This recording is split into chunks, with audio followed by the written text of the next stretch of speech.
رکوع سے پہلے والی آخری آیت ہے، آیت نمبر 25 ہے۔ نحمدہ ونصلی ونسلم علی رسولہ الکریم، اما بعد فاعوذ باللہ من الشیطان الرجیم، بسم اللہ الرحمن الرحیم۔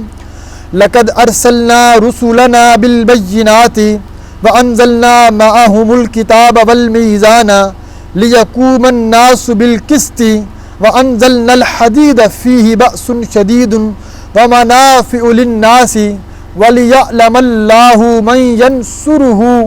من ينصره ورسوله بالغيب ان الله قوي عزيز صدق الله العظيم۔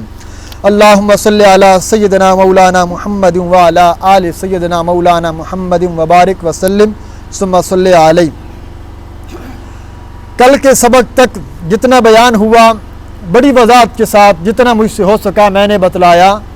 مصیبتوں پر صبر کیوں کرنا ہے اور اللہ کی طرف سے دی ہوئی نعمتوں پر شکر اور خوشی کیوں کرنی ہے، تاکہ اللہ فرماتے ہیں ان خوشیوں کے اندر حد سے کراس نہیں کرنا، غمگین ہونے والی حالت پر اس حد تک کراس نہیں کرنا کہ اللہ کو ناراض کر بیٹھو۔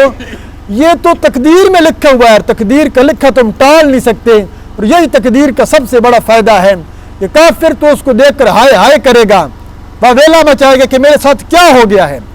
فرمایا بعض اوقات ایسا ہوگا کہ بندہ سمجھتا ہے میرا سب کچھ لٹ گیا ہے، لیکن فرمایا نہ، اگر سچا مومن ہے تو وہ سمجھے گا میرے رب نے جو اس موقع پہ میرے ساتھ جو کچھ کیا ہے وہ مجھ سے ماں باپ سے زیادہ محبت کرنے والا میرا پروردگار کبھی میرا برا نہیں چاہے گا۔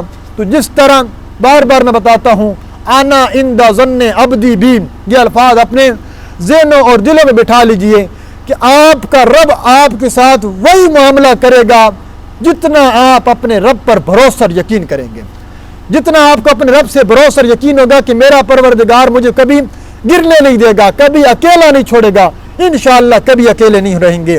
اب آج کے سبق میں دیکھیے اللہ نے یہاں پر ایک قانون اور ایک اپنی بہت بڑی نعمت کا ذکر کیا ہے جو دیکھنے میں آپ کو نعمت نہیں لگتی، ہم اسے ایک عام معمولی سی چیز سمجھتے ہیں، جس کے نام پر اللہ نے پوری سورت کا نام اتارا، پوری سورت اتاری ہے، اسی نام پر وہ دیکھیے آج اس آیت کے اندر، اس آیت میں اس کا ذکر ہوگا۔ آیت کا پہلا حصہ دیکھیے جی، فرمایا لقد ارسلنا رسولنا، البتہ تحقیق بھیجے ہم نے، رسولنا یہ رسولوں کی جمع ہے، اپنے بہت سارے رسول، بالبیناتی ساتھ بڑے واضح دلائل دے کر، وانزلنا اور اتارا یا بھیجا ہم نے، معہم الکتابہ ان رسولوں اور ان نبیوں کے ساتھ، الکتابہ اپنی کتابوں کو، اپنی کتابیں بھی اتاری، والمیزان اور ہم نے میزان بھی اتارا، ترازو اتارا۔ کیوں اتارا؟ لیقوم الناس بالقسط، تاکہ وہ رسول کھڑا کریں، قائم کریں لوگوں کو، بالقسط انصاف کے ساتھ۔ پہلی بات اللہ فرماتے ہیں لقد ارسلنا، پکی اور پختہ اور قسم اٹھا کر میں کہہ سکتا ہوں ہم نے رسولوں کو بھیجا ہے دلائل دے کر، بغیر دلیل کے کوئی رسول نہیں آیا۔ جس رسول نے بھی، یہاں دلائل سے مراد معجزات ہے، کوئی رسول بھی آیا ہے نا، اس نے کہا کہ میں اللہ کا رسول ہوں، قوم نے کہا آپ دلیل دیجئے، اس نے معجزہ پیش کر دیا۔ ہر نبی کے پاس اپنے اپنے وقت کے حساب سے اس قوم کے اعتبار سے معجزے تھے۔ حضرت عیسیٰ علیہ السلام کے دور میں جادوگروں کا بڑا زور تھا، وہ ایسے نمونے لوگوں کے سامنے پیش کرتے رہتے تھے جو محیر العقول تھے، لوگوں کے عقلوں کو حیران کرنے والے تھے۔ اللہ نے حضرت عیسیٰ کو معجزے ایسے عطا کیے کہ دنیا کا کوئی جادوگر اس جیسا نظیر پیش نہ کر سکے۔ جیسے حضرت موسیٰ علیہ السلام مردوں کو زندہ کر دینا کوئی جادوگر پیش کر سکتا تھا؟ بے جان چیز میں پھونک مارنا وہ اللہ کی عظمت سے کھڑی ہو کر اڑنے لگ جاتا۔ تو یہ بہت بڑے معجزے تھے تاکہ نبی کی بات پر تسلیم کر لیں اور نبی کی دعوت کو قبول کریں۔ اللہ کہتے ہیں ہم نے ہر نبی کو معجزات دے کر بھیجے، میرے نبی اکرم صلی اللہ علیہ وسلم کا سب سے بڑا معجزہ یہ اللہ کی کتاب ہے۔ میرے آقا کا سب سے بڑا معجزہ یہ اللہ کی کتاب ہے، باقی معجزے سارے اس کے بعد ہیں۔ تو فرمایا سب سے بڑا معجزہ وہ کتاب اللہ، اس کے ساتھ بھی ہم نے معجزات دے کر بھیجا۔ اچھا، معجزات ذکر کرنے کے بعد، بینات ذکر کرنے کے بعد اللہ فرماتے ہیں وَأَنزَلْنَا مَعَهُمُ الْكِتَابَ، ان کے ساتھ ہم نے کتابیں بھی بھیجیں۔ تو دلائل معجزات الگ چیزیں ہیں، کتاب اور احکامات الگ ہیں، کہ احکامات کو سکھانے کے لیے، لوگوں کو بتلانے کے لیے کہ اس شریعت کے احکامات کیا ہیں، وہ اللہ نے کتاب اتاری۔ پہلے نبیوں پر صحیفے اترتے رہے، پھر بڑی بڑی کتابیں اتریں، تورات آئی، انجیل آئی، زبور آئی، پھر قرآن مجید آیا۔ تو قرآن مجید قصے کہانیوں کی کتاب نہیں، کیا ہے؟ یہ احکامات کی کتاب ہے۔ تو اس لیے فرمایا کہ اللہ نے نبیوں کو معجزے بھی دیے، کتابیں بھی اتاری۔ والمیزان، اور اللہ نے ترازو بھی اتارا۔ لفظی معنی اس کا ترازو اتارنے کا ہے، لیکن یہاں سے جو مفسرین کی ایک جماعت نے ایک تفسیر یہ کی ہے، میزان سے مراد، ترازو سے مراد انصاف والے احکامات اللہ نے کتابوں میں اتارے، کہ انصاف کے ساتھ کام کرو، ترازو کے اندر لچک نہ دکھاؤ۔ ویل للمطففین، ہلاکت ہے ناپ تول میں کمی کرنے والوں کے لیے۔ ابھی پچھلے دنوں سبق گزرا جس میں اللہ نے خوب زور دیا تھا کہ انصاف کے ساتھ چلو، ڈنڈی نہ مارا کرو۔ ایک معنی تو یہ، دوسرا معنی ترازو اتارا، یعنی ان کتابوں کو ترازو بنایا، نبیوں کو ترازو بنایا انصاف کا، تاکہ یہ رسول بھیجنے کا مقصد کیا تھا، کتاب بھیجنے کا مقصد کیا تھا؟ اس کا مقصد یہ ہے لِيَقُومَ النَّاسُ بِالْقِسْطِ، تاکہ ہو جائیں لوگ بالقسط، انصاف کے راستے پر کھڑا کریں انصاف، لوگوں کو انصاف کے راستے پر۔ انصاف کیسے ہوگا؟ انصاف کا پہلا طریقہ اللہ نے یہ ذکر کیا، قرآن کے احکامات کو سامنے رکھ کر۔ انصاف شروع کہاں سے کرنا ہے؟ اپنی ذات سے شروع کیجئے۔ آپ اگر اپنے آپ کے ساتھ انصاف نہیں کر رہے، کیسے؟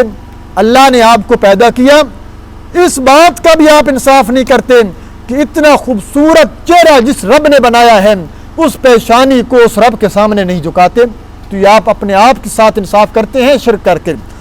دوسرا، انصاف کرنا ہے معاشرے کے اندر، رشتہ داروں کے ساتھ، یہ گھریلو جو ہم نے کرنا ہے، اور ایک ہے بڑے سطح پر انصاف کرنا عدالت کے اندر۔ قاضی، میرے آقا نے فرمایا جو بندہ قاضی بنایا گیا، دو فریقوں کے درمیان ثالث بنایا گیا، وہ الٹی چھری کے ساتھ ذبح کر دیا گیا۔ کیسے؟ جیسے الٹی چھری کے ساتھ تکلیف تو ہوتی رہے گی لیکن ذبح نہیں ہوگا، تکلیف ہوگی۔ اس لیے ایسا بندہ، اب اس نے انگارے پہ پاؤں رکھا ہے، وہ بڑی احتیاط کے ساتھ چلنا پڑے گا اس کو، کسی ایک جانب کے اندر بھی ڈنڈی نہیں مارنی، ایک جانب سے رشوت نہیں لینی، ایک جانب کا خیال نہیں کرنا، دونوں کو برابر رکھنا ہے، حتیٰ کہ مسلمان اور کافر بھی کیوں نہ آ جائیں۔ فرمایا مقدمہ قاضی کے پاس آیا ہے، قاضی دونوں کے ساتھ انصاف کے مطابق فیصلہ کرے گا۔ میرے آقا کی مجلس میں دو بندے آئے، ایک ذرا باتونی تھا، بڑا باتوں کے اندر جیسے لوگوں کے ہوتا ہے، ایک ذرا چپ چپ رہنے والا تھا، اس نے جو باتوں میں زیادہ تھا نا وہ دلائل میں غالب آ گیا، آپ نے اس کے حق میں فیصلہ دے دیا۔ اب وہ بڑی خوشی کے ساتھ جو مڑا نا، حضور نے فرمایا رک جاؤ، جاتے رہو لیکن ایک بات سنتے جاؤ، ہم مکلف ہیں ظاہر کے، میں نے ظاہر کو دیکھنا ہے، مدعی اپنے دعوے پر دلائل پیش کرتا ہے، اگر دلائل پر اپنے دعوے پر دلائل پیش نہ کر سکے، مدعا علیہ وہ قسم لے کر اس کے بعد تسلیم کر لی جاتی ہے۔ مدعی اگر سچا بھی ہو، اگر اس کے پاس دلائل نہیں ہیں، مدعا علیہ اگر جھوٹا بھی اگر قسم اٹھا دے، فیصلہ اس کے حق میں دے دیا جائے گا، اگرچہ ظاہر ہمیں نظر آ رہا ہے، فرمایا فیصلہ اسی طرح ہوگا، لیکن یہ بات یاد رکھنا، یہ اگر تم ناحق پر ہو اور غلط طریقے سے تم نے باتیں بنا کر فیصلہ اپنے حق میں لے لیا ہے، تو جہنم کا ایک انگارہ اپنے ہاتھ پہ لے کے جا رہا ہے۔ کل قیامت کے دن اللہ کے دربار میں کوئی کجی اور کوئی چھپا نہیں ہوگا۔ تو عدالت کے لیے اگر عدالت کو پتہ ہے، جج کو پتہ ہے، تو فرمایا انصاف کے مطابق فیصلہ کیا کریں، انصاف کے ساتھ ہی معاشرہ قائم ہو سکتا ہے۔ اگر جس معاشرے میں انصاف نہ ہونا، اس معاشرے سے اللہ کی رحمت ختم ہو جایا کرتی ہے۔ برکات اٹھ جاتی ہیں۔ انصاف کا قیام ایک اسلامی ریاست کا سب سے اولین فریضہ ہونا چاہیے۔ اب اللہ کہتے ہیں یہ تو ہے، آپ لوگوں کو بیان کریں گے، انصاف کے فضائل ذکر کریں گے، لیکن اگر لوگ پھر بھی نہیں مانتے، اس کے لیے اللہ نے ایک اور اگلی نعمت ذکر کی ہے۔ دیکھیے اگلی آیت کا دوسرا ٹکڑا، ہم نے بھیجا رسولوں کو معجزات دے کر، ان کے ساتھ کتابیں بھیجی، میزان کو، تاکہ لوگ انصاف کے ساتھ کھڑے رہیں۔ وَأَنزَلْنَا اے خلقنا، اور پیدا کیا، الحدیدہ ہم نے لوہے کو، الحدید جس کے نام پر سورت کا نام ہے، حدید بولتے ہیں لوہے کو، ہم نے لوہے کو پیدا کیا۔ لوہا کیا ہے؟ فیہ، اس لوہے کے اندر بأس شدید، سخت قسم کی لڑائی ہے، ومنافع للناس، اور لوگوں کے لیے بہت زیادہ نفع بھی ہے، اس لوہے کے ذریعے سے لوگ بہت زیادہ نفع بھی اٹھاتے ہیں۔ لوہا اللہ نے فرمایا کہ ہم نے اتارا، اس لوہے کا سب سے بڑا اور پہلا مقصد یہ ہے اس کے اندر سخت لڑائی ہے۔ کیا؟ اللہ فرماتے ہم نے لوہے کو پیدا کیا، زمین سے لوہا نکالتے ہو، یہ ایسی دھات ہے اس کے ذریعے سے تم آلات جنگ بناتے ہو، چھوٹے سے چھوٹے چاقو سے لے کر تلوار سے لے کر۔